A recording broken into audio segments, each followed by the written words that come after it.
Halo semua, selamat datang kembali di channel Bicara Sinema. Nah, kali ini saya akan merecap alur cerita film dari film Hotel Rwanda yang dirilis tahun 2004. Rwanda merupakan sebuah film yang disutradarai oleh Terry George dan merupakan film yang diangkat dari sebuah buku karya George dan juga Keir Person. Film Hotel Rwanda merupakan sebuah film berdasarkan pada kisah nyata yang terjadi pada tahun 1994. Pada saat itu terjadi konflik yang melibatkan dua kelompok yang bertentangan di Kigali, Rwanda, Afrika, yaitu etnis Hutu dan juga etnis Tutsi, yang mengakibatkan hampir 1 juta korban tewas di negara itu. Film dimulai dari seorang pria yang bernama Paul Rusesabagina, yang merupakan seorang manajer di sebuah hotel bintang 4 di Rwanda. Ia bersama anak buahnya yang bernama Dub pergi ke rumah George. George sendiri diceritakan sebagai pengusaha sukses di sana, yang dimana ia menyetok barang-barang pangan dan juga minuman keras yang dibutuhkan Paul untuk kebutuhan hotel. Di sana mereka berdua saling berbincang satu dengan yang lainnya. Hingga suatu ketika Paul melihat George mendatangkan sejumlah pisau yang didatangkan dari daerah Cina. Di situ Paul masih belum mengetahui apa maksud dari George mengimpor senjata itu. Hingga ia keluar dari tempat itu dan kembali ke hotel bersama Dub. Dan di sanalah Dub memberitahu kepada Paul bahwa George adalah orang yang jahat, di mana ia mendengarkan di radio bahwa George memberitahu semua etnis Hutu untuk membunuh semua etnis Tutsi. Di mana diceritakan di sini di Rwanda, di mana di sana ada dua etnis yang saling mendiami, yaitu etnis Hutu dan juga etnis Tutsi. Namun di tengah perjalanan mereka dicegat oleh Interahamwe. Interahamwe merupakan pemberontak yang berasal dari etnis Hutu. Dub yang merupakan etnis Tutsi ketakutan pada saat dimintai identitasnya. Namun di sini Paul mencoba menenangkannya. Dan di sini kita ketahui bahwa Paul adalah keturunan Hutu sehingga ia diberikan jalan oleh yang lainnya. Sesampainya di hotel terlihat bagaimana seorang jenderal yang bernama Jenderal Bisimungu, yang mana ia merupakan seorang ketua polisi di wilayah itu, yang sedang berbincang satu dengan yang lainnya dengan Kolonel Oliver. Kolonel Oliver merupakan utusan PBB yang diterjunkan untuk mengatasi permasalahan di Rwanda. Setelah selesai bekerja, Paul pulang ke rumahnya. Namun sesampai di rumah, tak sengaja ia mendengar ada keributan di rumah tetangganya. Ternyata di sana sudah banyak pasukan Hutu yang menginterogasi tetangganya. Esokan harinya, Paul bertemu dengan media pers yang datang dari luar yang ingin meliput kejadian di sana. Dan mereka menginap di hotel Paul. Di hotel itu juga terlihat akan ada konversi pers dari PBB yang dilihat dari pemasangan spanduk PBB. Tak lama ada seorang wartawan yang menanyakan wartawan lainnya yang bernama Benedict, yang merupakan wartawan asli dari Rwanda, perihal apa sebenarnya perbedaan antara etnis Hutu dan juga etnis Tutsi. Ternyata di sana etnis Tutsi dianggap lebih tinggi derajatnya dari etnis Hutu. Namun perbedaan itu dibuat oleh Belgia untuk menjalankan pemerintahan di Rwanda, sehingga etnis Hutu yang ingin balas dendam dan melakukan pemberontakan ini. Konferensi pers PBB di hotel tersebut pun sudah selesai, di mana di sana terlihat saudara dari Paul mendatangi Paul, yaitu Thomas dan juga Vedens, di mana mereka memberitahu Paul untuk segera pergi dari rumahnya karena mereka berpikir bahwa keadaan di sana sudah tidak aman. Apalagi Tatiana, yaitu istri Paul yang merupakan etnis Tutsi, yang sangat riskan berada di daerah itu. Namun Paul tetap kekeh tidak mau pindah dari rumah itu. Ia berpendapat bahwa PBB bisa menyelamatkan mereka, dan juga ada wartawan dunia yang siap meliput memberitahukan kepada dunia kondisi di sini. Dan setelah itu ia pun pulang ke rumahnya.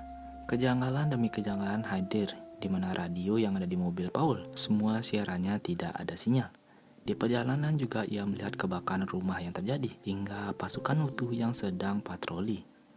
Sesampai di rumah, keadaan di sana gelap gulita, seperti sedang mati lampu. Dengan keadaan yang sudah cemas, Paul terus mencari keberadaan keluarganya. Hingga akhirnya ia kaget menemukan banyak sekali orang yang berkumpul di rumahnya. Ternyata rumah tetangga yang lainnya sudah dibakar dan mereka mengungsi ke rumah Paul. Keesokan harinya tiba-tiba ada tentara datang ke rumah Paul dan mereka mencoba masuk ke rumah Paul untuk mengeluarkan semua orang yang ada di dalamnya. Ternyata kedatangan mereka untuk menyuruh Paul mencarikan kunci hotel diplomat, karena Paul dahulu pernah bekerja di diplomat sebelum ia pindah ke hotel yang baru. Terlihat bagaimana kerusuhan sudah merajalela di sana. Penjarahan barang-barang pun sudah bisa terlihat. Sesampainya di hotel diplomat, Paul mengambil kunci hotel diplomat itu dan segera memberikannya kepada Kapten Kaliso. Namun di sini Kapten Kaliso mengetahui bahwa orang-orang yang dibawa Paul adalah keturunan Tutsi yang membuatnya marah besar kepada Paul. Akhirnya Paul memberikan penawaran dengan memberikan sejumlah uang kepada mereka dan untuk membebaskan tetangganya. Namun karena kekurangan uang, Paul meminta permintaan untuk mengantarkannya ke hotel milik Collins, yang dimana hotel itu merupakan hotel yang baru, yang dimana ia bekerja di sana. Karena di sana juga ia menyimpan uangnya. Mereka pun setuju dan mengantarkan Paul untuk pergi ke sana. Paul pun memberikan sejumlah uang dan akhirnya mereka semua dapat selamat dari sana. Paul pun mengajak semuanya untuk menginap di hotel tempat ia bekerja. Di hotel di tempat ia bekerja, kondisi mulai chaos, di mana para turis ingin cepat-cepat keluar dari sana, dan turis pun meminta paspornya kembali. Di sini Paul menanyakan di mana keadaan Gregory yang bekerja menjadi resepsionis di hotel di sana.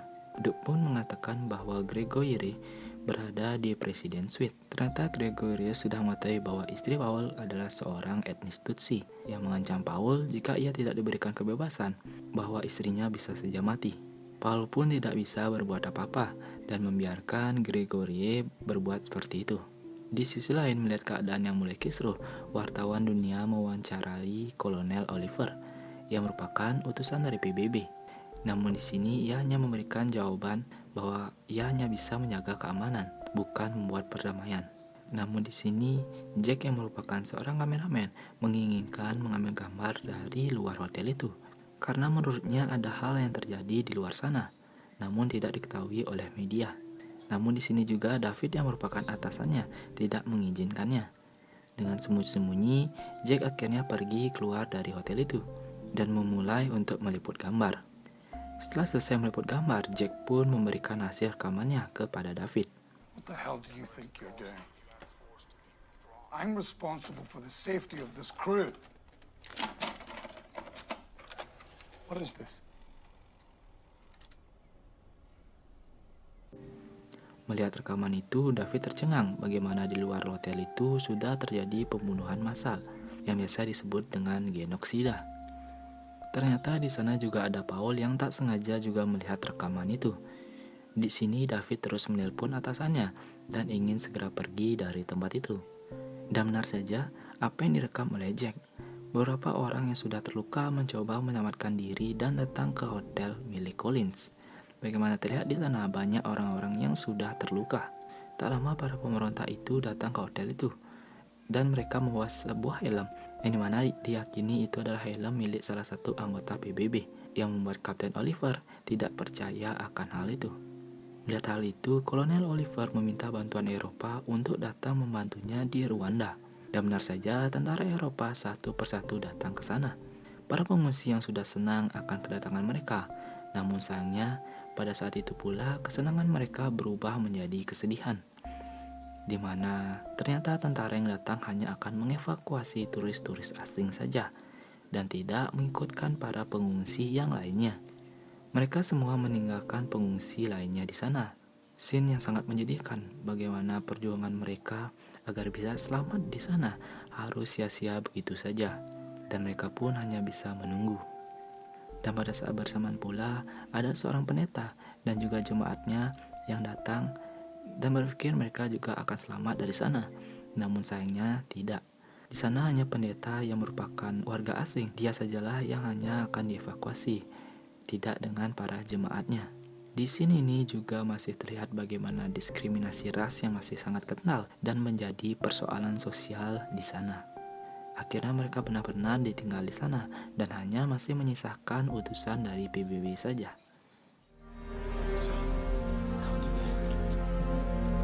Please, everyone inside. Keesokan harinya pasukan Hutu datang ke hotel dan menodongkan pistol kepada Paul. Di sini Paul terus mencoba menghubungi atasannya dan memintai pertolongannya. Karena di hotel itu pasukan Hutu sudah tiba di sana dan akan siap membasminya. Dan tak lupa Paul memberikan salam perpisahan kepada atasannya. Ternyata ketua pasukan pemberontak Hutu itu meminta list tamu dari hotel itu. Di sini Paul tahu maksud dari letnan itu. Ia pun memberikan list tamu 2 minggu yang lalu kepada letnan itu. Ternyata cara tersebut tidak dapat membohongi letnan itu, di mana di list itu terdapat nama-nama yang ada di sana merupakan nama-nama turis asing, yang mana kita ketahui turis-turis itu sudah pulang ke negaranya masing-masing. Tak lama letnan itu menanyakan kepada Paul, sebelumnya ia menelpon dengan siapa. Namun Paul coba terus untuk mengelak, dan akhirnya Paul menjadi target dari letnan itu. Berhari-hari mereka coba lalui hidup di hotel itu, hingga akhirnya persediaan makanan dan juga minuman khususnya bir di sana sudah sangat habis, di mana bir sangat penting di sana untuk bisa menyogok pasukan Hutu yang berada di sana. Akhirnya Paul dan juga Gregory pergi menemui George untuk memberi persediaan untuk hidup.